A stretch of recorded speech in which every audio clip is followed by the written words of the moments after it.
El Espíritu Santo es una eterna novedad. Cuando no le encontramos variedad y novedad a la vida, el problema no es la vida, sino nuestra incapacidad de descubrir las cosas. La vida es inagotable, el mundo está lleno de una riqueza inabarcable. Existen millones de cosas que podríamos captar nuestro interés. El problema es que a veces estamos clausurados en pocas cosas y cuando nos abrimos a ellas somos incapaces de ampliar nuestra mente para valorar otras cosas. De hecho, a veces los cristianos nos aburrimos de Jesús o del Evangelio porque creemos que ya conocemos todo, que nada nos puede sorprender. Pero a Jesús jamás podremos terminar de conocerlo, nunca podremos decir de él que ya no tiene nada para ofrecernos. Y nadie puede ser tan vanidoso como para pensar que el Evangelio ya no puede enseñarnos nada, porque la palabra de Dios es viva y siempre puede producir nuevos frutos. Por eso, si nos hemos vuelto incapaces de reconocer las infinitas novedades de la vida, mejor acerquémonos humildemente al Espíritu Santo y pidámosle que cure nuestra ceguera, que nos devuelva la capacidad de sorprendernos. 19º día. La lectura de hoy de Lucas, capítulo 18, del 15 al 30.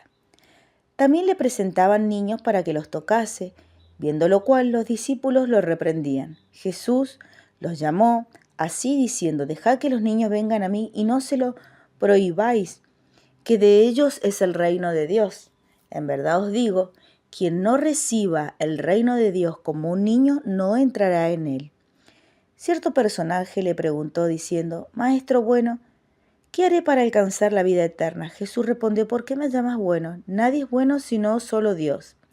Ya sabes los preceptos: no adulterarás, no matarás, no robarás, no levantarás falso testimonio, honra a tu padre y a tu madre. Díjole él: todos esos preceptos los he guardado de la juventud. Oyendo esto, Jesús le dijo: aún te queda una cosa. Vende cuanto tienes y repártelo a los pobres, y tendrás un tesoro en el cielo, y luego sígueme. Él oyendo esto se entristeció porque era muy rico. Viéndolo, Jesús dijo: qué difícilmente entran en el reino de Dios los que tienen riqueza, porque más fácil es que el camello pase por el ojo de la aguja que un rico entre en el reino de Dios. Dijeron los que oían: entonces, ¿quién puede salvarse? Él respondió: lo que es imposible a los hombres es posible para Dios. Díjole Pedro: pues nosotros, dejando todo lo que teníamos, te hemos seguido.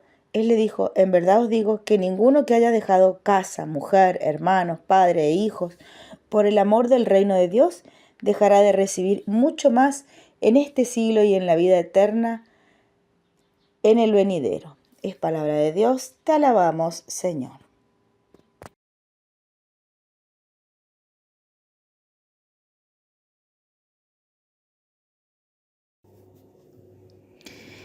Los seres humanos somos seres espirituales. No podemos vivir como si Dios no existiera. Tarde o temprano, nuestro espíritu busca a Dios, porque nuestra alma está inquieta e intranquila hasta que no encuentra a su Señor. Por eso es que debemos intentar vivir siempre según los designios de Dios y según sus mandamientos, que nos fueron dados para tener vida y vida en abundancia, para lograr la verdadera felicidad, la que, a pesar de las dificultades, pruebas o sufrimientos propios de la vida misma, es Dios el que ha diseñado para cada uno de nosotros un plan perfecto. Todo lo que pasa es que somos nosotros lo que nos alejamos del plan de Dios. Y es ahí donde vienen las verdaderas preocupaciones, las del mundo, las que nos alejan de Él y las que nos impiden ver la voluntad de Dios en cada uno de nuestros actos, en cada uno de los momentos de nuestra vida. Lo que nos permite permanecer en ese camino, en el camino de Dios, con todas las dificultades que podamos tener, es la oración. Cada vez que nosotros tengamos que tomar una decisión importante y en cada una de nuestras actividades, tomémonos unos instantes, unos minutos de oración, un breve instante de entrega a Jesús y María y pidamos discernimiento al Señor sobre cuál es la voluntad de Él en lo que queremos o en lo que deseamos emprender. Entreguemos esa decisión a nuestro Dios, que siempre quiere lo mejor para nosotros. Pero también tengamos la suficiente humildad de escuchar lo que Él quiere decirnos, dejar que Él hable a nuestro corazón y no hacer prevalecer nuestra voluntad por encima de la de Dios. Aunque no sepamos a dónde vamos a llegar, confiemos en su palabra, en la moción de nuestro espíritu, en el llamado de su espíritu. Aquello que me genera paz es la respuesta, es lo que el Señor pide, es lo que Dios quiere. Y siempre poniendo por intercesora a nuestra amadísima Madre, la Virgen María, que es la medianera de toda la gracia, la que le pide al Señor, de acuerdo a nuestra necesidad, que nos conceda esa gracia que tanto queremos, que tanto ansiamos, siempre que sea voluntad de Dios y para mayor gloria de Él. Que así sea. Letanía del Espíritu Santo. Señor, ten piedad. Señor, ten piedad. Cristo, ten piedad. Cristo, ten piedad. Señor, ten piedad. Señor, ten piedad. Cristo, óyenos. Cristo, óyenos. Cristo, escúchanos. Cristo, escúchanos. Dios Padre Celestial, ten misericordia de nosotros. Dios, Hijo Redentor del mundo, ten misericordia de nosotros. Dios Espíritu Santo, ten misericordia de nosotros. Trinidad Santa, un solo Dios, ten misericordia de nosotros. Espíritu que procede del Padre y del Hijo, ilumínanos y santifícanos. Espíritu del Señor, que al comienzo de la creación, planeando sobre las aguas, las fecundaste, ilumínanos y santifícanos. Espíritu por inspiración del cual han hablado los profetas, ilumínanos y santifícanos. Espíritu cuya unción nos enseña todas las cosas, ilumínanos y santifícanos. Espíritu que das testimonio de Cristo, ilumínanos y santifícanos. Espíritu de verdad que nos instruyes sobre todas las cosas, ilumínanos y santifícanos. Espíritu que sobreviene a María, ilumínanos y santifícanos. Espíritu del Señor que llena todo el orbe, ilumínanos y santifícanos.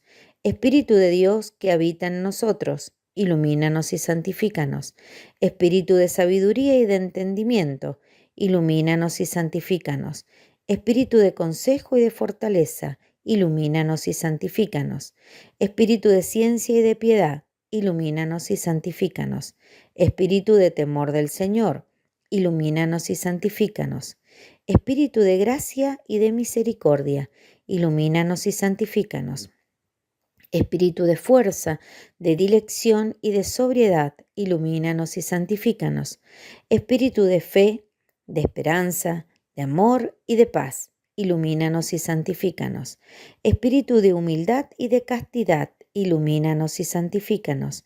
Espíritu de benignidad y de mansedumbre, ilumínanos y santifícanos. Espíritu de multiforme gracia, ilumínanos y santifícanos. Espíritu que escrutas los secretos de Dios, ilumínanos y santifícanos. Espíritu que ruegas por nosotros con gemidos inenarrables, ilumínanos y santifícanos. Espíritu que descendiste sobre Cristo en forma de paloma, ilumínanos y santifícanos. Espíritu en el cual renacemos, ilumínanos y santifícanos. Espíritu por el cual se difunde la caridad en nuestros corazones, ilumínanos y santifícanos. Espíritu de adopción de los hijos de Dios, ilumínanos y santifícanos. Espíritu que en lenguas de fuego sobre los apóstoles apareciste, ilumínanos y santifícanos. Espíritu en el cual fueron los apóstoles henchidos, ilumínanos y santifícanos. Espíritu que distribuyes tus dones a cada uno como quieres, ilumínanos y santifícanos.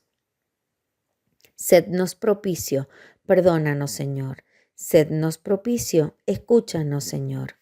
De todo mal, líbranos, Señor. De todo pecado, líbranos, Señor. De tentaciones e insidias del maligno, líbranos, Señor. De la presunción y desesperación, líbranos, Señor. De la resistencia a la verdad conocida, líbranos, Señor.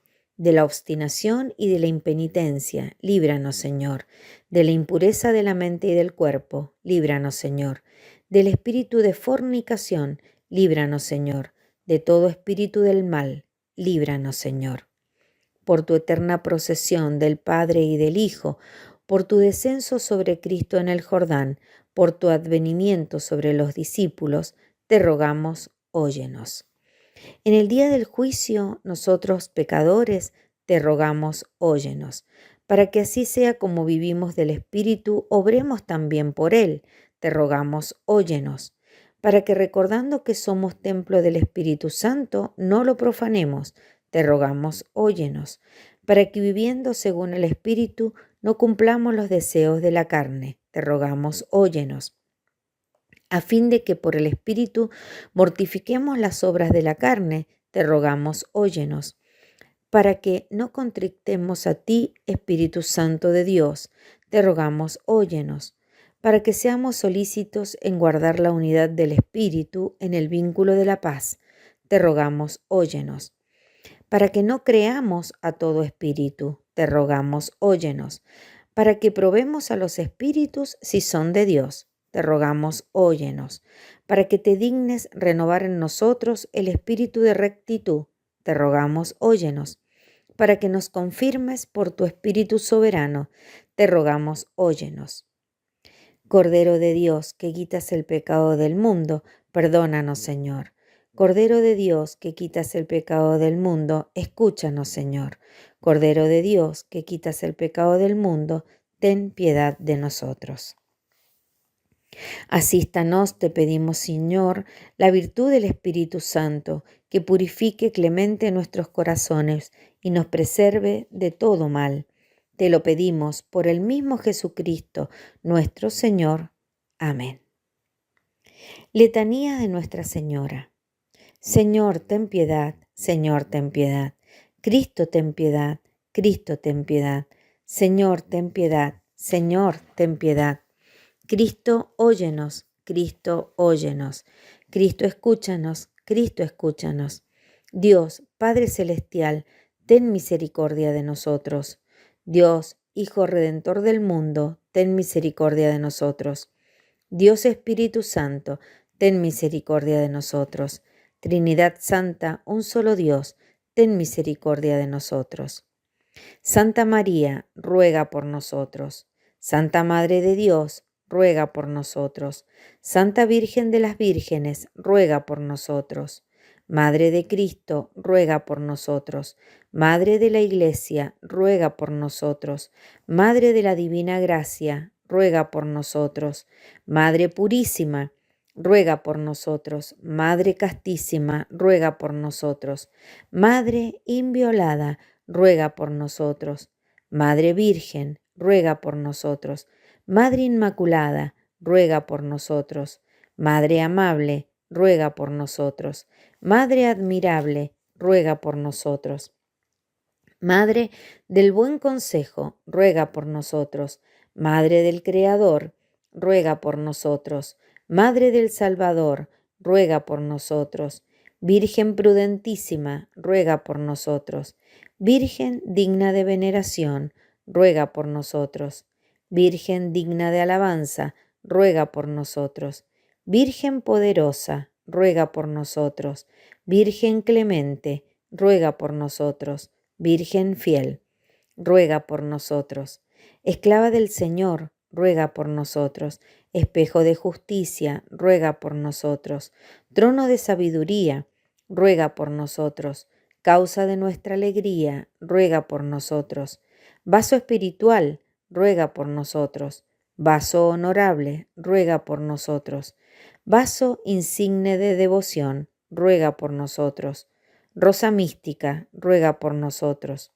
Torre de David, ruega por nosotros. Torre de marfil, ruega por nosotros. Casa de oro, ruega por nosotros.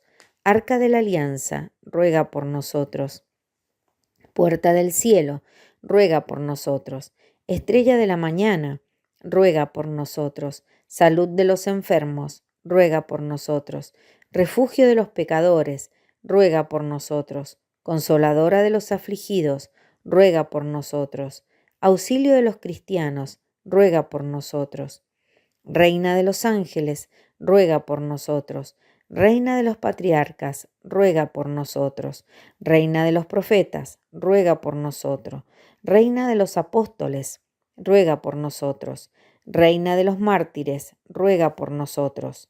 Reina de los confesores, ruega por nosotros. Reina de las vírgenes, ruega por nosotros. Reina de todos los santos, ruega por nosotros. Reina concebida sin mancha original, ruega por nosotros. Reina asunta a los cielos, ruega por nosotros. Reina del Santísimo Rosario, ruega por nosotros. Reina de la familia, ruega por nosotros. Reina de la paz, ruega por nosotros. Reina de los esclavos de amor, ruega por nosotros. Cordero de Dios, que quitas el pecado del mundo, perdónanos, Señor. Cordero de Dios, que quitas el pecado del mundo, escúchanos, Señor. Cordero de Dios, que quitas el pecado del mundo, ten misericordia de nosotros.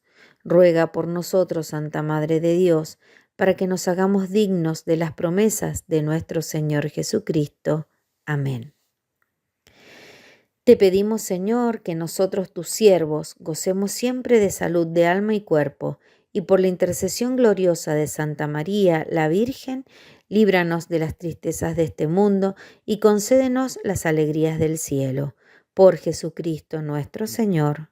Amén. Ave Maris Stella. Salve, estrella del mar, Madre que diste a luz a Dios, quedando perpetuamente virgen, feliz puerta del cielo. Pues recibiste aquel ave de labios de Gabriel, ciméntanos en la paz, trocando el nombre de Eva. Suelta las prisiones a los reos, da lumbre a los ciegos, ahuyenta nuestros males, recábanos todos los bienes. Muestra que eres madre, reciba por tu mediación nuestras plegarias. El que ha nacido por nosotros se dignó ser tuyo. Virgen singular, sobre todos suave, haz que libres de culpas seamos suaves y castos.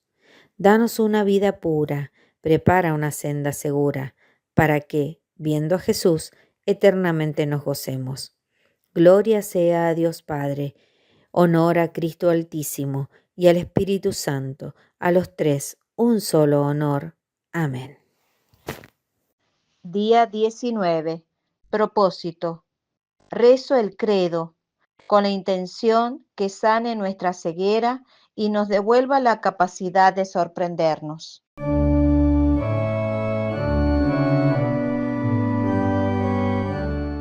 En el nombre del Padre, del Hijo y del Espíritu Santo. Amén. Ave María Purísima, sin pecado concebida, San Luis María ruega por nosotros.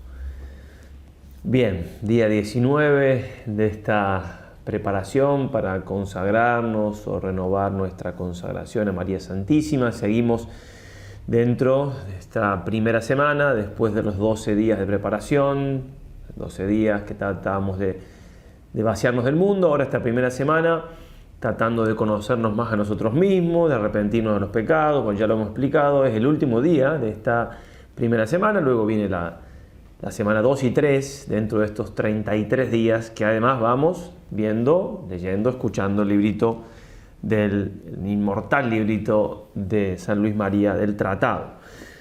Lo que toca para ver en este día es el número 152 a 163 del Tratado, donde el santo habla de manera hermosísima, ¿no?, de que este camino para llegar a Jesús, que es María Santísima, es el más fácil, el más corto, el más perfecto y el más seguro. Y realmente, sinceramente, no hay mucho que comentar, al menos no me sale a mí qué más decir, digamos, o cómo iluminar. Sin duda que otro sacerdote podría hacerlo y mejor, pero yo creo que vayan al texto, es lo más importante. Si quieren cortar este video ahora mismo, vayan al texto, medítenlo, saboréenlo. O sea, es lo que dice San Luis María, es una cosa hermosísima y muy profunda, y perdón que repita, porque profunda y sencilla a la vez. ¿Sí? Entonces no hay que tener mucha erudición ni mucho conocimiento, simplemente hay que leer y meditar esas profundas verdades, por qué es más fácil, más corto, más perfecto y más seguro llegar a Jesús por medio de nuestra Madre, la Santísima Virgen. Entonces, dicho esto, yo voy a, con la libertad del caso, voy a comentar un poco acerca de la devoción mariana de San Juan Pablo II, y dicho esto también, de que pueden dejar este video sin verlo e ir directamente al texto, también voy a darme la libertad de hablar un poco más despacio. De vez en cuando me hacen notar que me acelero, no me cuesta demasiado, pero además tratando de no ser tan largo en los minutos, eso me acelera un poco más. Así que, dicho esto, y pidiendo disculpas del caso por hacerlo un poco rápido, además a veces voy a hacerlo con toda la parsimonia que me salga a mí, no voy a ser tan parsimonioso, pero bueno, en fin. Todos los santos, el secreto que ellos tienen para llegar a la santidad es la vida interior, ¿verdad? San Juan Pablo II dice, tratan de entenderme por fuera, pero a mí solo se me puede entender desde dentro, claro, desde la vida espiritual muy profunda. Es más, hablando del sacerdote, él decía, ¿no?, dándonos consejos a los sacerdotes, decía, siempre el secreto va a ser la santidad del sacerdote. Claro, no hay otro secreto, pero bueno, podemos hablar en San Juan Pablo II, si se nos permite, de un secreto dentro del secreto. Es decir, cómo llegó a ser santo San Juan Pablo II no se puede entender. No se puede entender la vida de este gigante que me parece mentira. Realmente es una cosa de loco lo que ha pasado hace no tanto tiempo, ahora un mes. Esas calumnias que se decían, realmente es para reírse o llorar a gritos, a gritos pelados. ¿Cómo puede ser que digan semejante atrocidad de San Juan Pablo II, que salía del Vaticano de noche, y semejante estupidez? Porque realmente es una cosa, no tiene ni pie ni cabeza, y si uno le da cabida a eso, si uno, es cierto que miente y algo queda, ¿no?, como se ha dicho.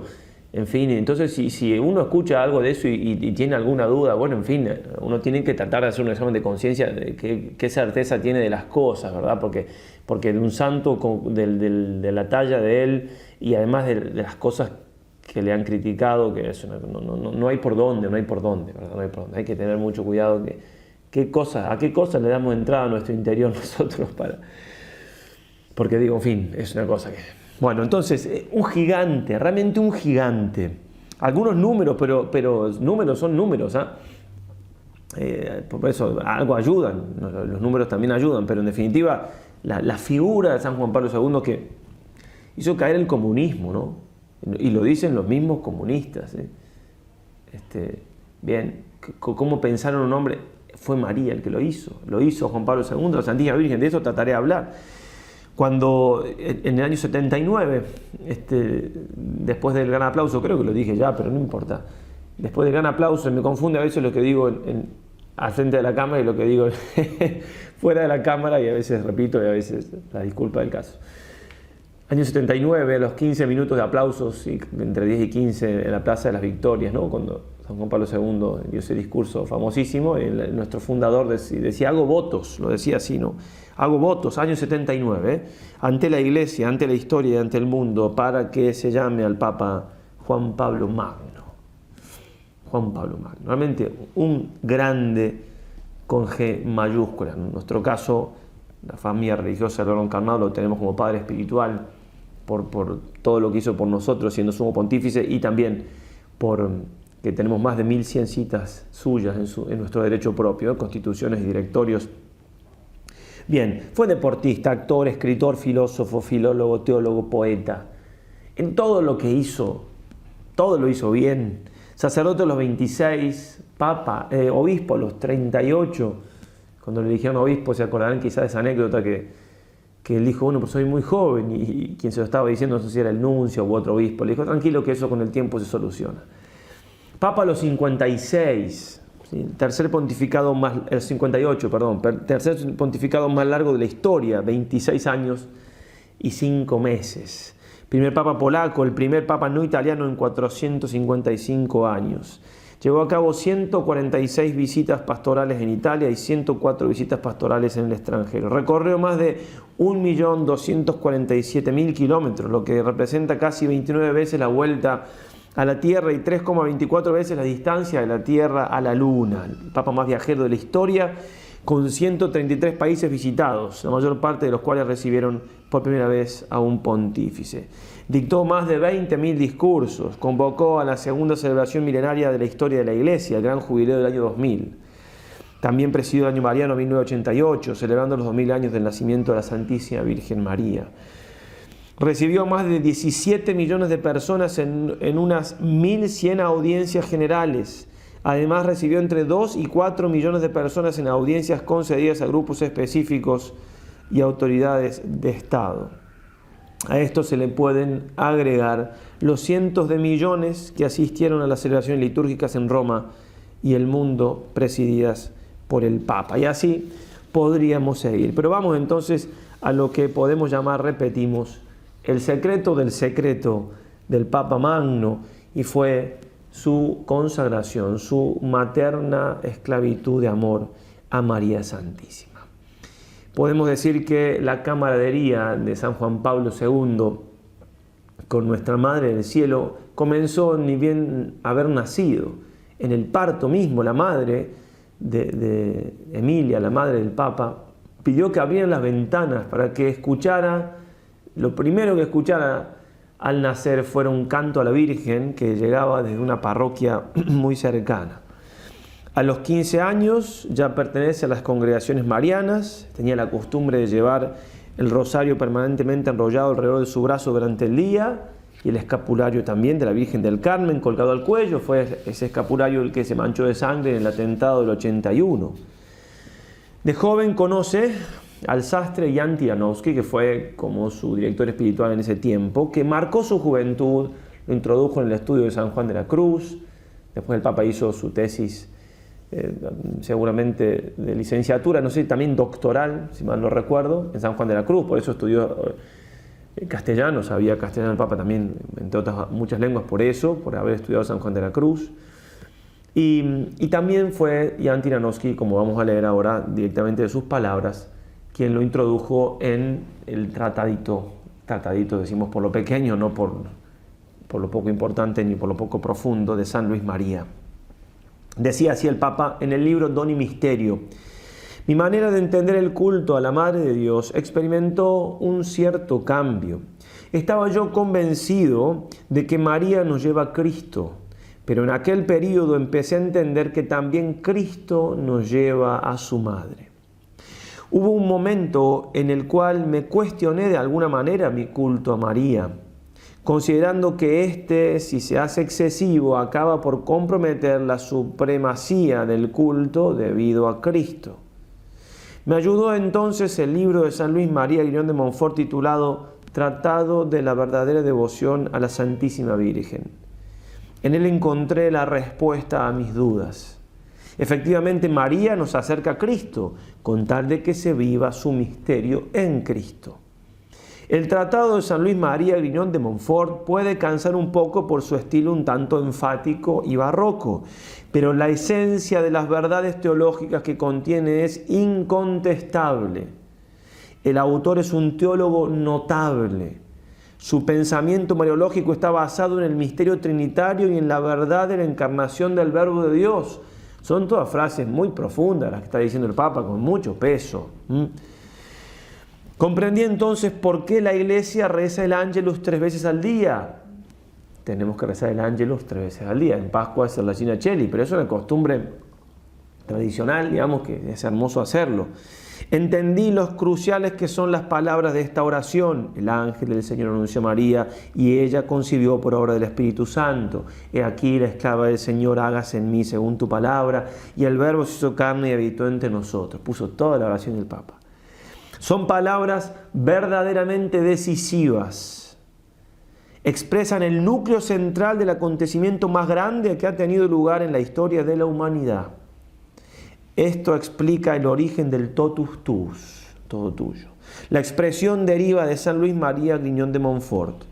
Es la abreviatura el totus tuus, es que me interrumpa a mí mismo. Totus tuus es como el resumen, ¿no? Y como es la forma breve de decir el Papa y de escribir esto que vamos a leer ahora, que es la forma más larga de renovar la consagración a la Virgen. Entonces, es la abreviatura de la forma más completa de la consagración a la Madre de Dios, que dice totus tuus ego sum et omnia mea tua sunt, accipio te in mea omnia, preve mihi cortum Maria. Traducción: soy todo tuyo y todo lo mío es tuyo, te tomo por todo mi bien, dame tu corazón, oh María. De este modo, seguía el Papa, gracias a San Luis María, empecé a descubrir todas las riquezas de la devoción mariana. Ojalá que nos pase lo mismo, desde una perspectiva en cierto sentido nueva. Por ejemplo, cuando era niño escuchaba las horas de la Inmaculada Concepción de la Santísima Virgen María, cantadas en la iglesia parroquial, pero solo después me di cuenta de la riqueza teológica y bíblica que contenían. Lo mismo sucedió con los cantos populares, por ejemplo con los cantos navideños polacos y las lamentaciones sobre la pasión de Jesucristo en Cuaresma, entre las cuales ocupa un lugar especial el diálogo del alma con la Madre Dolorosa.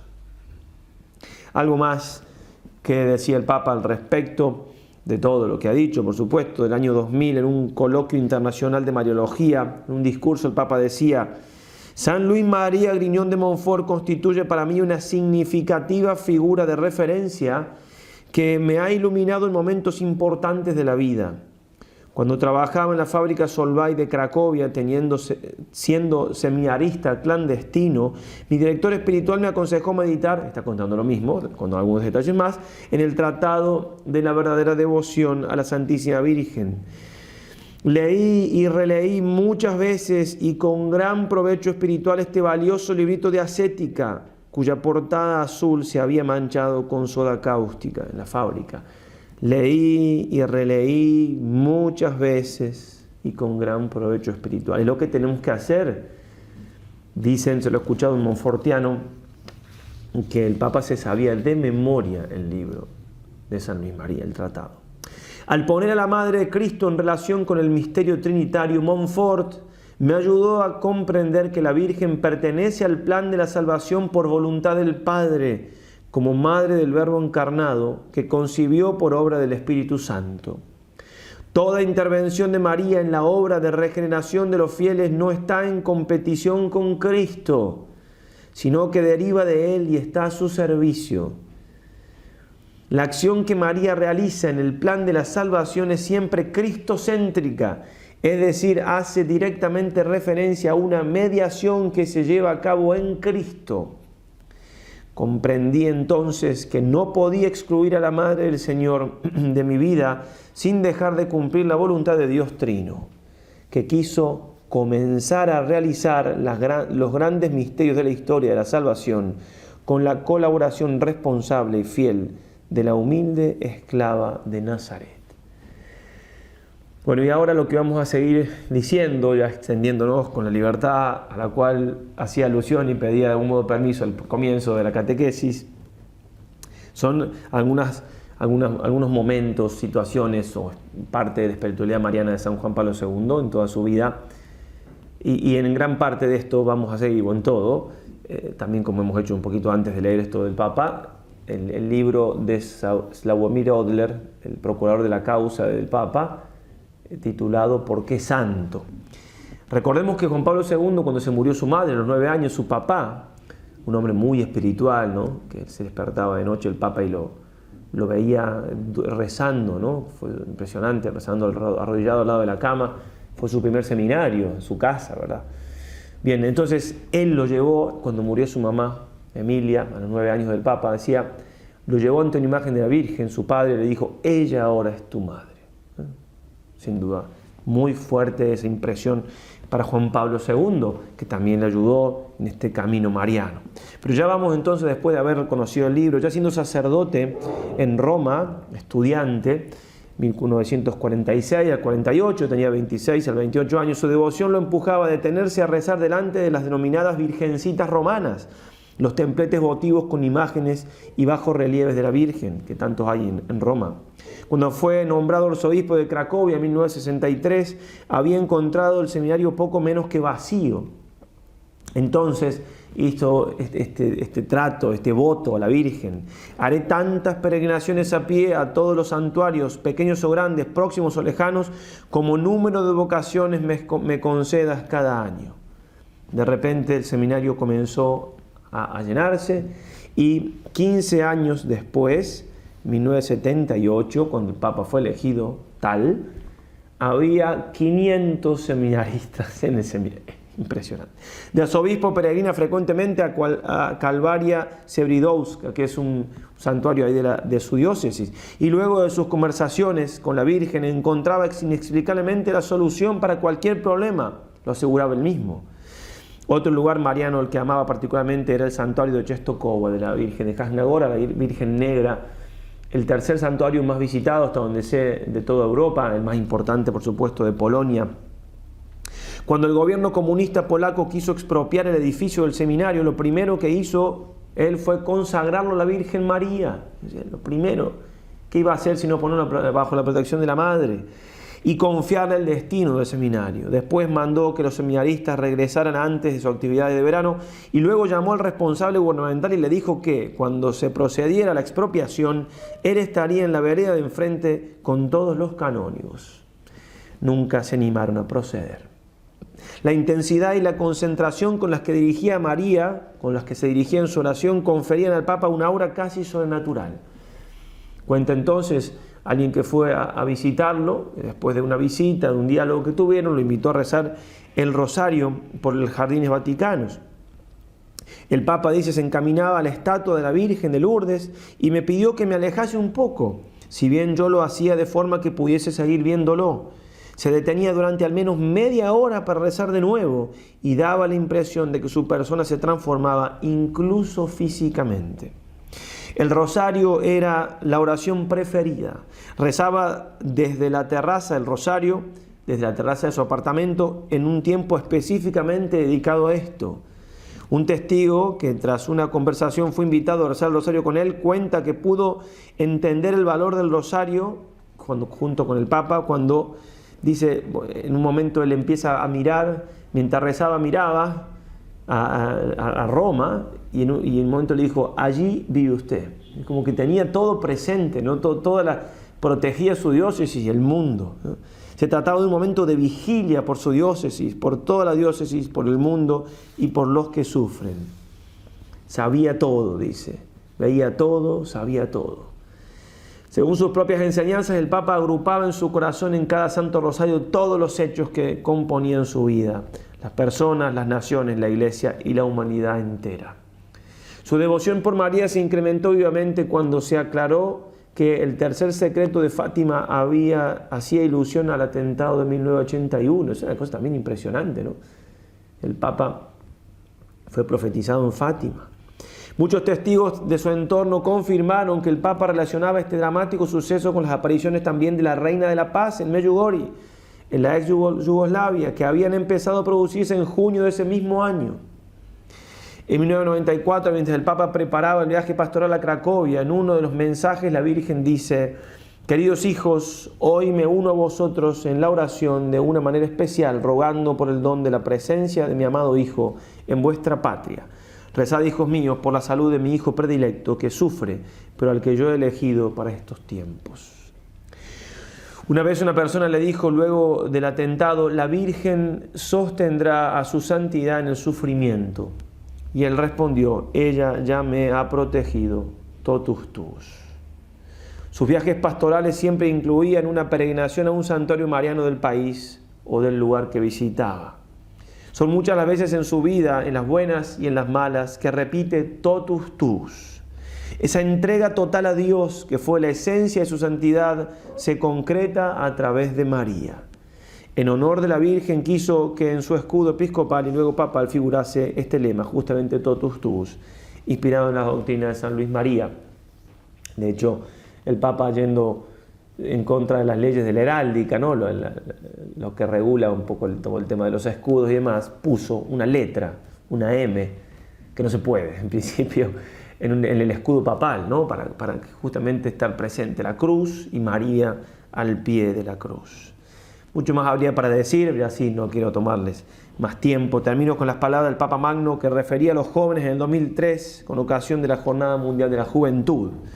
Os lo digo por experiencia, abridle a ellas las puertas de vuestra existencia. El Papa dijo más de una vez, y así, en sus primeras palabras casi ahí, no sé si son las primeras o el primer discurso que hizo, el primer sermón, ¿no? Creo que el primer sermón ya, una vez que asumió, bueno, en definitiva, ahí, ni bien asumir, ¿no? Aprite en italiano, spalancate, ¿no? Abrir de puerta, de par en par las puertas a Cristo. Bueno, lo mismo dice de María, abridle a ella las puertas de vuestra existencia.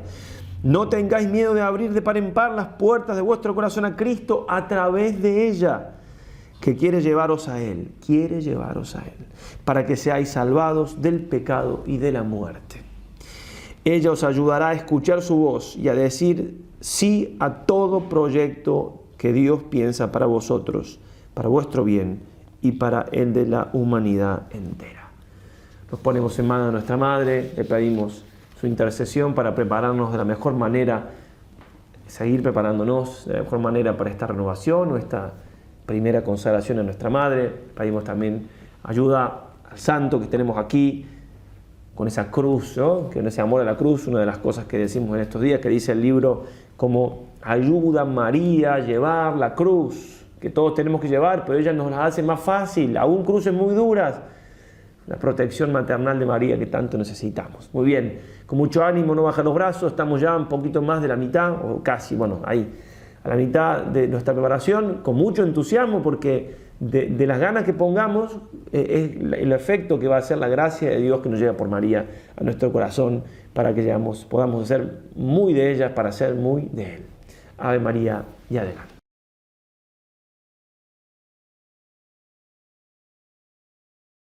Con la lección de hoy terminamos el segundo bloque de la consagración. Saben ustedes que el primero fue vaciarnos del espíritu del mundo. En este segundo bloque, en estas 7 lecciones, nos hemos dedicado a conocernos a nosotros mismos. Ya con la lección que sigue empezaremos el conocimiento de nuestra Madre Santísima. Y finalmente terminaremos con el conocimiento de Jesucristo, a quien se dirigen todos nuestros esfuerzos, porque esta consagración es absolutamente cristocéntrica. Hacia Cristo nos dirigimos y es a Él a quien finalmente vamos a lograr tener en nuestro corazón. La lección de hoy tiene un nombre bien especial. Está tomado de la carta de San Pablo a los Filipenses, capítulo 2, versículo 8. Y dice San Pablo que Cristo fue obediente hasta la muerte. Obediente hasta la muerte. Vamos a hablar un poco entonces de una virtud muy especial que se llama la virtud de la obediencia. Una virtud que hoy está prácticamente eliminada en nuestro vocabulario. Si alguien le dice obedezca, parece que le estuvieran diciendo una ofensa, parece que le estuvieran retando, parece que estuvieran diciéndole algo pues como más allá de lo que otra persona puede decirme, como que obedezca. Hoy no queremos hablar ni escuchar hablar sobre la obediencia. Es más, saben ustedes que estamos en una sociedad que exige muchos derechos. Tengo derecho a, exijo mi derecho de esto, exijo mi derecho de aquello, es que son mis derechos, es que vulneraron mis derechos. Pero nadie habla de deberes y responsabilidades. Nadie habla de el deber que es correlativo a cada derecho. Tengo derechos porque tengo deberes. Por consiguiente, yo debo hacer cosas, es decir, debo someterme a algunas condiciones, algunas reglas, algunas normas. Es necesario que la sociedad se rija por unas normas. Es necesario que nuestras relaciones sean regidas por unas normas estables que orienten el sano convivir, orienten lo que podríamos llamar el convivir en el bien común. Por eso es necesario hablar de la obediencia, porque para someternos a esas normas, entonces necesitamos pedirle a Dios una virtud llamada la virtud de la obediencia. Pero para entender qué es la obediencia, pues en ocasiones hay que entender qué es la desobediencia. Muchas veces uno no sabe cuán blanco es algo, cuán blanco es un papel, hasta que lo contrastas con otro papel negro. Entonces, al contrastar lo blanco con lo negro, me doy cuenta cuán blanco es algo y cuán negro es algo. Lo mismo pasa con la obediencia. Tal vez digamos, bueno, pero ¿por qué vamos a hablar de la obediencia? Deberíamos hablar de otras virtudes, pero hablar de la obediencia en la consagración, pues vamos a hablar primero de la desobediencia y vamos a ver cuán grave fue la desobediencia, cuántas consecuencias nos ha traído la desobediencia para que nos demos cuenta del valor de la obediencia. Empecemos diciendo que la desobediencia del diablo hizo que un ángel bellísimo se convirtiera en un ser horripilante. Fue un acto de desobediencia el que hizo que el ser más bello creado por Dios se convirtiera en el ser más horripilante que existe en la creación. Un acto de desobediencia. Mire lo que dice el Catecismo de la Iglesia Católica en el numeral 392. Por desobedecer, algunos ángeles se convirtieron en demonios. La Escritura habla de un pecado de estos ángeles. Esta caída consiste en la elección libre de estos espíritus creados que rechazaron radical e irrevocablemente a Dios y su reino. Encontramos un reflejo de esta rebelión en las palabras del tentador a nuestros primeros padres: seréis como dioses. El diablo es pecador desde el principio, padre de la mentira. Entonces, ¿por qué tenemos que hablar de la obediencia? Porque miren lo que logra la desobediencia. Así que el ángel más bello se convierte en el demonio más espantoso. ¿Qué pasó con nuestros primeros padres? ¿Por qué perdimos tantas bendiciones? ¿Por qué perdimos todos los regalos que inicialmente Dios le concedió a nuestros primeros padres? Por un acto de desobediencia. Otra vez el Catecismo de la Iglesia Católica en el numeral 397 nos dice: el hombre, tentado por el diablo, dejó morir en su corazón la confianza hacia su Creador y, abusando de su libertad, desobedeció el mandato de Dios. En esto consistió el pecado de nuestros primeros padres. En adelante, todo pecado será una desobediencia a Dios y una falta de confianza en su bondad. Entonces, la desobediencia hizo que el ángel más bello se convirtiera en el demonio más espantoso y que nuestros primeros padres, que gozaban de todas las bendiciones y todos los dones, perdieran todo al instante. ¿Y cuántas desobediencias han hecho que nosotros hoy paguemos consecuencias dolorosas durante años? Las consecuencias básicamente de nuestros pecados son básicamente la consecuencia de nuestra desobediencia. Por eso es necesario aprender a obedecer. Claro, en primer lugar a Dios, por supuesto, pero vamos a ver que esa obediencia a Dios se extiende también hacia aquellos que Dios ha dotado de autoridad. ¿Cuáles son las terribles consecuencias de la desobediencia, por ejemplo, de nuestros primeros padres? Pues nada más y nada menos que el hecho de que el Hijo de Dios viniera a morir en la cruz. O sea, no solamente vemos cuán horrible la desobediencia, sino cuán graves son sus consecuencias. Dice San Pablo en la carta a los Romanos, capítulo 5, versículo 19. En efecto, así como por la desobediencia de un hombre todos fueron constituidos pecadores, así también por la obediencia de uno todos serán constituidos justos. Y luego dirá en la carta a los Filipenses, capítulo 2, versículo 8, que Cristo se rebajó a sí mismo, haciéndose obediente hasta la muerte, y una muerte de cruz. O sea que vamos a hablar entonces de seguir a Jesús. Vamos a hablar de seguir a el obediente que se hizo obediente hasta la muerte y muerte de cruz. Con un espíritu de rebeldía como el que manejamos, con un espíritu de subversión como el que tenemos, con un espíritu absolutamente sublevado como el que manejamos en nuestra sociedad, al que se nos inspira desde que somos niños. Rebeldía, no tienes por qué someterte a nadie, toma tus decisiones. Pareciera que todo acto de obediencia fuese una limitación de nuestra libertad, de nuestra capacidad de autodeterminarnos. Y entonces hemos entendido siempre la obediencia como una frustración o un límite de nuestra libertad, cuando es todo lo contrario. La obediencia nos enseña a usar adecuadamente nuestra libertad, porque resulta que saben ustedes que por el pecado original tenemos nosotros una deficiencia en nuestro carácter, una deficiencia en nuestro criterio, y muchas veces abusamos de nuestra libertad. Entonces Dios ha instituido la virtud de la obediencia para que aprendamos a usar adecuadamente nuestra libertad y no usemos esa libertad ni para dañarnos a nosotros mismos, ni para dañar a los demás, ni para dañar la creación, ni para dañar nuestra relación con Dios. ¿Qué es entonces la obediencia? Es una virtud moral, sobrenatural, que nos inclina a someter nuestra voluntad a los superiores legítimos en cuanto a representantes de Dios.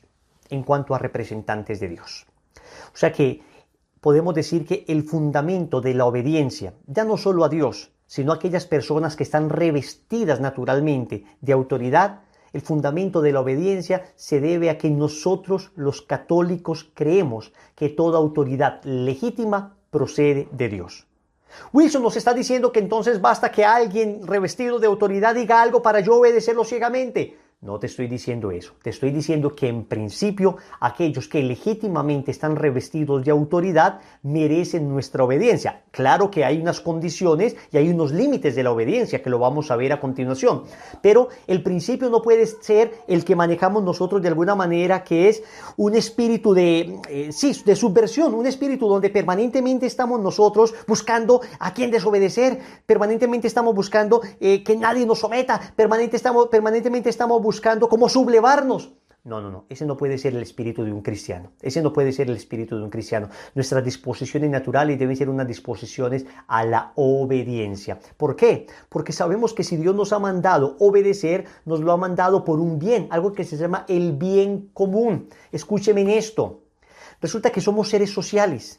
Y como somos seres sociales, necesitamos unas condiciones para poder convivir en paz. Necesitamos aquello que busque el bien común, no los intereses particulares. Y nosotros como seres humanos naturalmente somos egoístas y queremos siempre que lo que me beneficie a mí sea lo que se haga. Pero cualquier cosita que me afecte, así sea en beneficio del bien común, pues no lo voy a obedecer. Me resisto radicalmente por mi egoísmo, porque soy naturalmente egoísta. Entonces la obediencia viene a curar ese egoísmo del que somos presa normalmente todos, y nos enseña a pensar en comunidad y dejar de pensar en particularidades.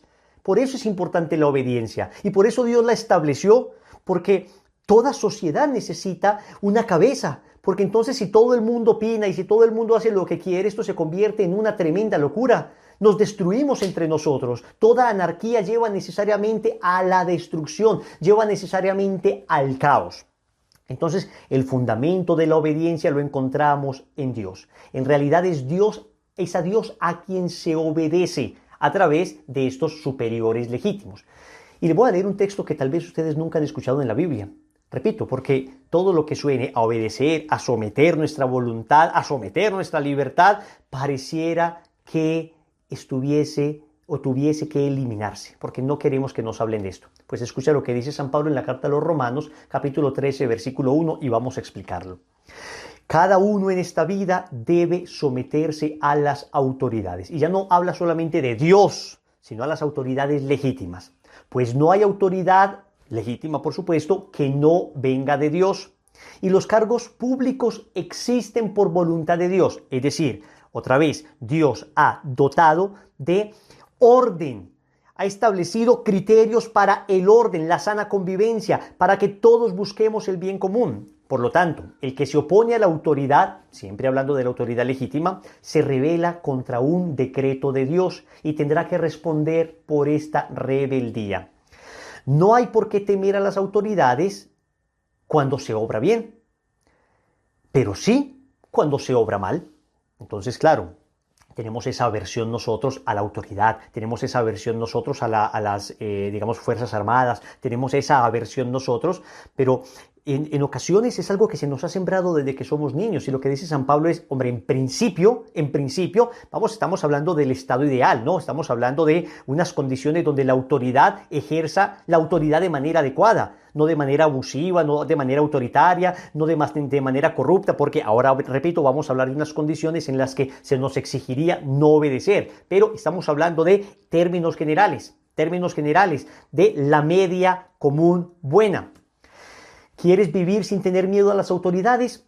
Pórtate bien y te felicitarán, dice San Pablo. Han recibido de Dios la misión de llevarte al bien, y si te portas mal, témelas, pues no tienen las armas sin razón. Acá San Pablo está diciendo que obviamente la autoridad puede ejercer una fuerza coercitiva. La autoridad no solamente se basa en buenos consejos, la autoridad no solamente nos dice, les recomiendo amorosamente que hagan esto, sino que tienen poder para obligar en determinadas circunstancias a los ciudadanos a hacer el bien. Otra vez, basado en el principio del bien común. También tienen misión de Dios para castigar a los malhechores. Así pues, hay que obedecer, pero no solamente por miedo al castigo, sino por deber de conciencia. Entonces, acá estamos hablando de una alerta a este espíritu de rebeldía que se ha venido sembrando, ese espíritu de odio hacia las autoridades, ese espíritu de odio hacia las instituciones. Eso no procede de Dios. Como tampoco procede de Dios el hecho de adorar las autoridades y el hecho de creer que son dioses y el hecho de creer que nunca se equivocan. Todo extremo es nocivo. Ni esa anarquía absoluta, ni esa idolatría a la dictadura. Todo extremo es nocivo. Por la misma razón pagan los impuestos y deben considerar a quienes los cobran como funcionarios de Dios. Ay, ¿qué está diciendo acá San Pablo? ¿Cómo nos choca? ¿Cómo detestamos pagar impuestos? Claro, obviamente tenemos nosotros, desafortunadamente en muchos de nuestros países, un lastre de corrupción y vemos con tanta sospecha a nuestros estados que cuando hablan de impuestos siempre pensamos en ladrones que se están robando esto. Pero repito, en principio no estaría mal que se le exija a los ciudadanos algo para sostener por el bien común a las demás personas, a las instituciones, a aquello que necesitamos para que la sociedad se desarrolle en buenos términos. Den pues a cada uno lo que corresponde. El impuesto, si se le debe impuesto. Las tasas, si se le deben tasas. Obediencia, si corresponde obedecer. Respeto, si se les debe respeto. Señores, con eso les estoy diciendo una cosa muy clara. Ser católico, ser consagrado a la Virgen María, implica también ser buen ciudadano. Implica también ser buen ciudadano. No es que yo digo, yo soy muy caritativo con la gente, pero no cumplo con mis deberes, que también me exige la justicia y la caridad con, el Estado. No cumplo con mis deberes razonables. El catecismo también habla de impuestos justos y eso ya sería otro debate, ¿no? Porque hay impuestos verdaderamente injustos en algunos países, pero en términos generales hablemos de impuestos justos. Entonces, cuando se habla de esto, yo no puedo tener una disposición de odio hacia estas cosas y como que me están expropiando por esto. No, de ninguna manera. El ser buen ciudadano implica necesariamente comprender que yo debo algo de mi parte, algo de mí para el bien común. Así como yo me beneficio de la sociedad, yo tengo que beneficiar de alguna manera, además de mi trabajo, a la sociedad con algunos impuestos que se deben utilizar y revertir en esa búsqueda del bien común. En esa búsqueda del bien común. Esto es importante, porque la virtud de la obediencia es una de las virtudes más difíciles. Uno pensaría cuando habla con religiosos, saben ustedes que los religiosos hacen 3 votos, el de castidad, el de pobreza y el de obediencia. Uno casi siempre piensa que el voto más difícil de los religiosos, me refiero a personas consagradas a través de votos, uno creería que lo más difícil para ellos sería vivir la castidad y siempre que uno habla con ellos le dicen a uno, lo más difícil de vivir no es la castidad, lo más difícil de vivir es la obediencia.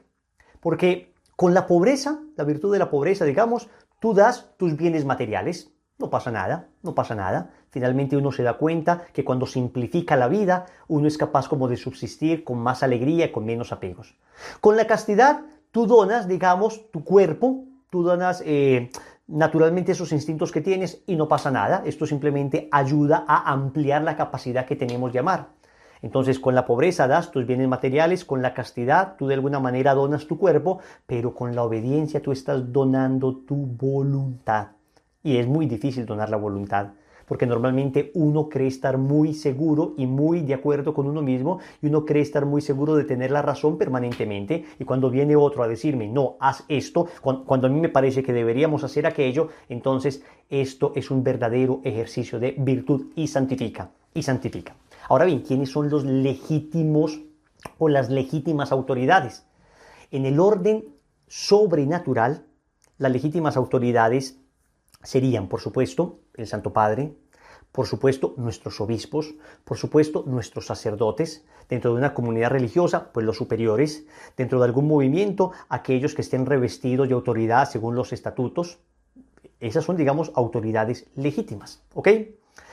Luego, a mí no me parece lo que me están pidiendo. Resulta que me están diciendo esto y están limitando un apostolado que yo estoy haciendo, pero ¿por qué me lo van a pedir? Esto están yendo contra la voluntad de Dios. Primero debo obedecer a Dios antes que a los hombres. Vamos a ver que eso es cierto, pero cuidado que también se puede utilizar mal esa frase.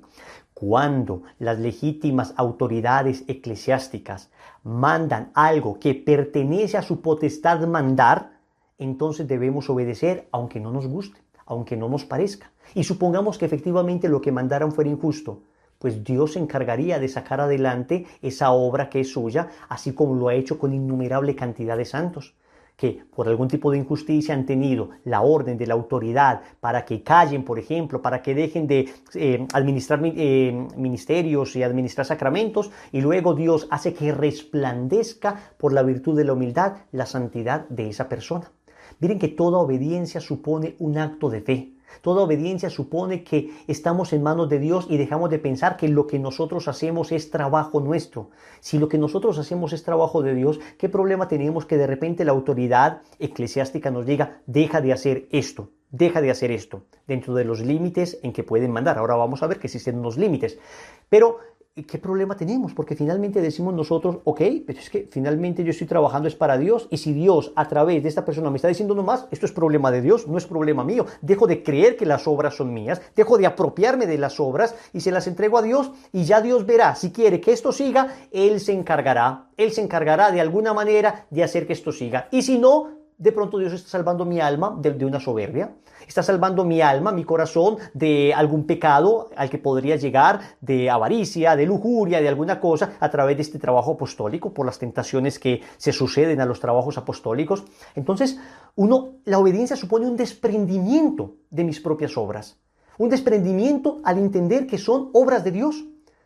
Por mucho esfuerzo que yo haga en ellas, son obras de Dios. Dios se encargará, Dios las sacará adelante. Esto es lo que ha pasado con todas las apariciones auténticas de la Virgen. Normalmente siempre ha habido una aproximación de cierto clima de sospecha sobre ellas por parte de la Iglesia. Y sin embargo, aquellos videntes que han obedecido generosamente, siempre han salido adelante porque Dios ha manifestado, gracias a esa virtud y esa santidad, que la obra era precisamente de Él y no de los hombres. Con estas pruebas que muchas veces reciben los santos, someten a las comunidades, pruebas de obediencia fuertes. Estamos hablando incluso de santos que sometieron a prueba a otros santos. Estamos hablando, por ejemplo, de lo que le pasó al Padre Pío de Pietrelcina, un santo que fue silenciado por otro santo, por San Juan XXIII, por algunos chismes que le habían llegado a San Juan XXIII, y sin embargo, ambos santos. Entonces, no, incluso aún cuando hay actos que podríamos humanamente considerar injustos, y que con el tiempo se da uno cuenta que efectivamente no correspondían a la verdad, sin embargo, aún así, hay obediencias donde el Señor saca adelante obras extraordinarias y santos extraordinarios. Esto es increíble porque es así, porque mi Dios sabe conducir la Iglesia a través de caminos que solo Él conoce. Entonces, siempre obedecer. Vamos a hablar ahora, entonces, repito, de algunas condiciones, porque cuando lo que se pide es un delito, cuando lo que se pide es abusivo, cuando lo que se hace, digamos, en nombre de la potestad que tengo, lo que llaman algunas personas el don de Estado, y utilizan esto de una manera abusiva y un autoritarismo. Hay cuidado que existen unas condiciones. Vamos a hablar, antes de esto, entonces ya hablamos de las autoridades legítimas, digamos, a nivel sobrenatural, pero también existen autoridades legítimas a nivel humano, digamos, a nivel natural. En la familia, los padres están revestidos de autoridad sobre los hijos. En el Estado, los gobernantes están revestidos de autoridad sobre los ciudadanos. Las autoridades y la fuerza pública está revestida de autoridad sobre los ciudadanos. Entonces, esto es importante entenderlo. En mi trabajo, mis jefes están revestidos de autoridad sobre mis funciones. Entonces, yo les merezco una obediencia, pero no solamente una obediencia humana, sino que yo debo sobrenaturalizar esta obediencia. Yo no digo que sea una obediencia religiosa la que les debo a ellos, pero sí tengo que entender que hay una razón sobrenatural para obedecer. Y es que yo digo, esto lo ha querido Dios. Así mi jefe sea ateo. Esto lo ha querido Dios. ¿Qué ha querido Dios? ¿Que mi jefe sea ateo? No, que haya una autoridad que organice todo. Que haya una autoridad que organice todo. Pero llegamos al corazón de la charla. Porque entonces, Wilson, nos estás pidiendo que obedezcamos ciegamente, y por esa obediencia ciega en ocasiones ha habido abusos y ha habido crímenes, y entonces la gente se calla. Yo no te estoy diciendo que obedezcas ciegamente. Incluso hay una frase que ha hecho carrera en nuestras comunidades, que dice, el que obedece no se equivoca el que manda. A ver, un momentico, esa frase es cierta bajo unas condiciones, pero no bajo otras. A veces el que obedece sí se equivoca, si es que obedece lo que no debería haber obedecido. Entonces vamos a hablar de 3 límites al momento de obedecer. Escúchame bien, 3 límites al momento de obedecer.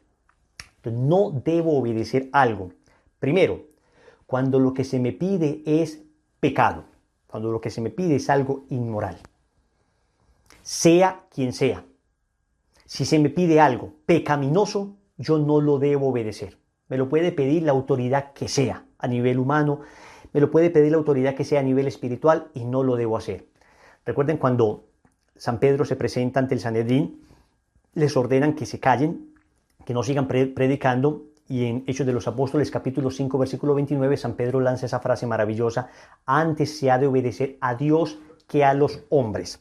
Es decir, cuando lo que me piden es pecado, yo no debo obedecer, sea quien sea que lo mande. Si me piden que diga una mentira, si me piden que haga algún fraude, si me piden que acceda a algún tipo de pecado, no debo obedecer. Es más, no solo no debo, además tengo la responsabilidad de denunciar a aquellos que me están pidiendo que haga una cosa pecaminosa, y si es además un delito, denunciar el delito inmediatamente. Denunciar el delito. Tengo la responsabilidad de denunciar el delito. ¿Por qué? Porque además, si me lo piden a mí, seguramente se lo pueden pedir a otras personas. Entonces, no debo obedecer algo que me pidan sea pecado. Segundo, cuando lo que me piden es algo que en la práctica es imposible. Que en la práctica es imposible. Digo en la práctica porque puede que extraordinariamente se pudiera hacer. A ver, supongamos que un director espiritual te dice: a ver, hijo, tú eres casado, tienes tus ocupaciones, tus 3, 4 hijos, tu trabajo, y el sacerdote te dice: yo te pongo como penitencia que durante este año reces todos los días 10 rosarios. A ver, es posible, el tiempo le daría a uno para rezar 10 rosarios al día, todos los días, durante 10 años, durante un año. Pues digamos que una persona, si se dedicara solo a eso, lo lograría, pero en la práctica es imposible. En la práctica es imposible porque yo tengo tantas ocupaciones que yo no me puedo dedicar exclusivamente a eso. Entonces yo ahí no tendría, digamos, la obligación de obedecer. Yo tendría que decir: disculpe, esto supera mis fuerzas. Esto supera mis fuerzas. Cuando entonces lo que se te pide es realmente algo que va más allá de tus fuerzas en la práctica, que iría en detrimento, por ejemplo, de tu estado propio de vida, allí uno tendría que decir: no puedo, y uno tiene que hablar. Atentos, porque la obediencia cada día la entendemos mejor. La obediencia no es una cosa así como ciega, donde hago cosas absolutamente irracionales simplemente porque me lo mandaron. No, no, no, no. Hoy, digamos, entendemos la obediencia también en términos de comunión, en el sentido de que ambos estamos buscando, tanto el que me ordena como el que obedece, estamos buscando el bien común, el bien común. Entonces, esas obediencias ciegas, cuidado con eso, porque precisamente a partir de esas obediencias ciegas se llegó a grandes abusos. A grandes abusos. Hoy la iglesia nos dice: hey, cuidado, cuidado. Una obediencia que también tenga en cuenta la razón, que también tenga en cuenta nuestra humanidad. Entonces, cuidado cuando hay excesos en lo que se pide, que en la práctica sea imposible de cumplir. Entonces, primera condición: no obedezco cuando lo que se me ordena es pecaminoso. Segunda condición: no puedo obedecer cuando lo que se me ordena en la práctica es imposible. Tercera condición: no puedo obedecer cuando lo que se me ordena supera las atribuciones de quien lo ordena. Supera las atribuciones de quien lo ordena. A ver, un presidente no puede decirte: yo te ordeno que no te cases. Hombre, no, eso supera sus atribuciones. Usted tiene potestad sobre mí en términos de impuestos, en términos de leyes, en términos de orden público. Sí, pero no en términos de vocación. Usted no puede decidir mi vocación. Yo te ordeno que no te vayas de sacerdote. Pues lo siento. Aún un papá que le diga a su hijo: te ordeno que no te vayas de cura, te ordeno que no te vayas de monja, me tienes que obedecer. Dice el mandamiento: honra a tu padre y a tu madre. Sí, papá, pero no en todo. Hay límites. Hay límites. Y usted se está extralimitando. Está yendo más allá de sus límites. Porque en la vocación yo le debo obedecer es a Dios, primero a Dios. En la iglesia, de repente algún abuso de autoridad, donde te diga alguien de una comunidad a la que perteneces, por ejemplo, perteneces a algún movimiento y te dicen, el director te dice: es que te ordeno que vendas tu carro, es que en nombre de la autoridad que me ha revestido los estatutos o la iglesia, entonces yo te prohíbo que, digamos, estés con tu esposa. No, discúlpame, esto va mucho más allá de sus atribuciones. Yo no puedo obedecer algo que vaya mucho más allá de las atribuciones de la persona, de ninguna manera, ni a un director espiritual, Hay cuestiones que evidentemente van más allá de las atribuciones, que son consejos, Entonces de repente yo puedo estar hablando con alguien que es autoridad sobre mí y me dice, hombre, mira, yo te aconsejaría que, por ejemplo, vendieras esa casa para que salgas de las deudas. Y si no la vendes, ¿pecaste? De ninguna manera, porque no es una cosa que te somete bajo obediencia. Entonces repitamos estas tres cosas que son importantes entenderlas, porque una vez superadas estas tres cosas, ahí debemos obedecer prácticamente lo que se nos pida. Primero, no podemos obedecer cuando lo que se nos pide es pecado, ni siquiera venial. Segundo, no podemos obedecer cuando lo que se nos pide en la práctica es imposible. Tercero, no podemos obedecer cuando lo que se nos pide va más allá de las atribuciones de quien lo pide. Entonces, cuidado que con esto estamos viendo que hay una obediencia razonable. No existen esas obediencias irracionales. Esas obediencias ciegas han hecho mucho daño. Obediencia razonable significa yo aplico mi razón, el don que Dios me ha dado también para comprender que esto apunta hacia el bien común. Esto que me piden apunta hacia el bien común. Bajo esas condiciones, luego, el Estado dice algo, la iglesia me pide algo, mi obispo me dice algo, mi sacerdote me dice algo, y estas tres condiciones, estos límites, digamos, no entran dentro de lo que me piden, obedezco. Y si no me parece, no importa que no te parezca, acá no estamos hablando de lo que me parece y no me parece. Es que si yo solamente obedezco lo que me parece, no es obediencia, es consenso. El consenso es, tú dices algo, yo estoy de acuerdo con eso, hagámoslo. Eso no es ninguna virtud. Consenso se llama eso. La virtud de la obediencia es, esto que tú me pides no es pecado, no va más allá de las atribuciones, no es en la práctica imposible. Esto que tú me pides puede que me parezca que puede haber algo mejor, incluso te lo puedo decir, oye, yo creería que puede haber algo mejor. Hombre, no, dice la autoridad, yo creo que ya lo hemos revisado y vamos a hacerlo por acá. Ok, no necesariamente yo tengo que estar súper de acuerdo con eso. Pero yo sé que si esto apunta al bien común, lo vamos a hacer. Y esto aplica en la casa, esto aplica en la familia, esto aplica en la empresa, esto aplica en el Estado, esto aplica en la iglesia, aplica en todas partes. Miren que no es tan fácil obedecer. Y necesitamos pedirle ayuda al obediente por excelencia. Necesitamos pedirle ayuda a la Virgen María que obedeció a la palabra de Dios, que antes de encarnarla en sus entrañas la encarnó en su corazón por el fiat, por el hágase, por el sí. Entonces, claro, hay niveles en la manera de obedecer. Hay una primera obediencia, el que obedece por obligación. Bueno, ya está obedeciendo y aunque sea por obligación, obedezca. Pero todavía es más perfecto el que obedece desde la razón. Puede que no esté muy de acuerdo, pero dice, pues no solo lo hago por obligación, sino, aunque no estoy muy de acuerdo, yo entiendo desde la razón que esto se debe hacer por el bien común. Pero todavía hay un tercer nivel. Ya no solo el que obedece por obligación, ni el que obedece desde la razón, sino que obedece desde el corazón. Que es humilde y dice, hombre, en este proyecto, quien tiene autoridad es esta persona. En esta casa, quien tiene autoridad es esta persona. En esta iglesia, quien tiene autoridad es esta persona. Entonces yo no solo lo obedezco por obligación, no solo lo obedezco porque Dios me lo mandó, sino yo humildemente digo, pues puede que mi criterio, después de haberlo expuesto, después de haber hablado, pues no convenció, pues yo reconozco humildemente que me puedo estar equivocando, que este es mucho más sensato que yo, además yo le revisto de autoridad, pues vamos a hacerle, obedezco con entusiasmo, con gusto, con alegría. Entonces para obedecer se requiere esa mirada sobrenatural. Y se requiere obedecer no solamente de vez en cuando, no, una disposición natural, general, en todo tiempo. A ver, cuando me manden, aquí estoy. Se requiere hacerlo en todo lugar también. Se requiere hacerlo íntegramente, o sea, prontamente, no dilatar las cosas. A ver, cuando me mandan, hago. Sin restricciones, no diciendo esto sí, esto no. Hombre, si se cumplen esas condiciones de las que hemos hablado, sin restricciones, de manera constante, de manera alegre. Esto no es fácil, pero créanme que trae grandes beneficios para el alma. Si hay algo que sirve espiritualmente, es la docilidad de la obediencia. Si hay algo en lo que son probados los santos, es en la obediencia. Si hay algo en lo que seremos probados nosotros, será en la obediencia.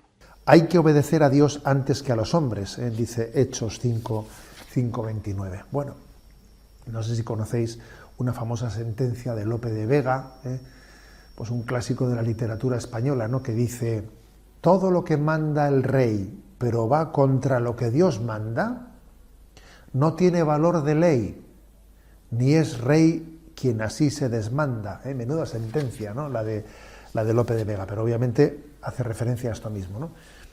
Tenemos una obligación de obediencia a las leyes, pero obviamente en la medida en que estén integradas en un orden moral. que respete los derechos fundamentales y las enseñanzas evangélicas. Para empezar hay que comenzar recordando aquello que dice en Mateo 22, 21, que dice el Señor: dad a Dios lo que es de Dios y al César lo que es del César. Eso para empezar. O sea, que también digamos que hacemos una distinción entre lo que es propio del César y lo que es propio de Dios. Pero luego además dice, hay que obedecer a Dios antes que al César. Si hubiese, no debe de haber una colisión entre obedecer a Dios y obedecer al César. No debiera de haber tal colisión. Si tal colisión, tal incompatibilidad se produce, es porque obviamente el César, la autoridad civil, ha entrado en lo que no debía de entrar, ¿no? Entonces, si hubiese esa colisión, pues hay que obedecer a Dios antes que al César, ¿no? Obviamente. El Concilio Vaticano II aborda esta cuestión. Y en la Constitución Gaudium et Spes, número 74, párrafo 5, dice: cuando la autoridad pública, excediéndose en sus competencias, oprime a los ciudadanos, estos no deben rechazar las exigencias objetivas del bien común, pero les es lícito defender sus derechos y los de sus conciudadanos contra el abuso de esa autoridad, guardando los límites que señala la ley natural y evangélica. O sea, tienen que defenderse frente a un abuso de autoridad. Y esto, como os podéis imaginar, pues es delicado, pero en la vida de muchos santos también se ha integrado una resistencia ante autoridades que están, por ejemplo, imaginémonos, no respetando el derecho de objeción de conciencia que puede tener alguien no estando dispuesto a colaborar con el mal. Pues, por ejemplo, pues imaginaros un farmacéutico al que se le quiere pues obligar a vender pastillas abortivas, o un médico, ¿no? Al que se le quiere obligar a practicar un aborto. Bueno, podríamos poner muchos ejemplos, ¿no? Pero obviamente uno tiene que estar dispuesto, ¿no? a desobedecer lo que es contrario, ¿no? a la obediencia a Dios. Y esto supone, ¿no? un ejercicio martirial. Es que la obediencia a Dios tiene que estar dispuesta al martirio. Y cuántas personas ha habido, ¿no? que han vivido pues, episodios martiriales. Y cuando digo martiriales no me refiero únicamente a perder la vida, sino a perder un puesto de trabajo, a perder una determinada reconocimiento social, porque en conciencia no podían obedecer a determinadas autoridades y tenían que mostrar su objeción de conciencia, lo cual les ha podido pues quedar aparcados o incluso en la cárcel. El caso más claro, por ejemplo, es el de Enrique VIII. El de Enrique VIII en ese episodio, mejor dicho, ¿no? el de Tomás Moro frente a Enrique VIII. Tomás Moro no puede someterse a la imposición de Enrique VIII, que pretende que se le reconozca a él como jefe supremo de la Iglesia de Inglaterra para así poderse autoconceder pues la nulidad matrimonial. Y entonces él, pues primeramente renuncia a su cargo por no someterse a esa ley del rey y finalmente pierde la vida. Es un testimonio martirial maravilloso. Por cierto, permitidme un pequeño abro paréntesis. No sé si conocéis la película Un hombre para la eternidad, la vida de Santo Tomás Moro. Me parece una maravilla, de las mejores películas que yo he visto en mi vida, ¿no? Un hombre para la eternidad de Santo Tomás Moro, en la que se ve pues la objeción de conciencia de alguien que actúa, ¿no? frente a un rey. Se le puede aplicar perfectamente esto de todo lo que manda el rey, pero va contra lo que Dios manda, no tiene valor de ley, ni es rey quien así se desmanda. Sería una frase perfecta, ¿no? en boca de Tomás Moro frente a la pretensión de Enrique VIII.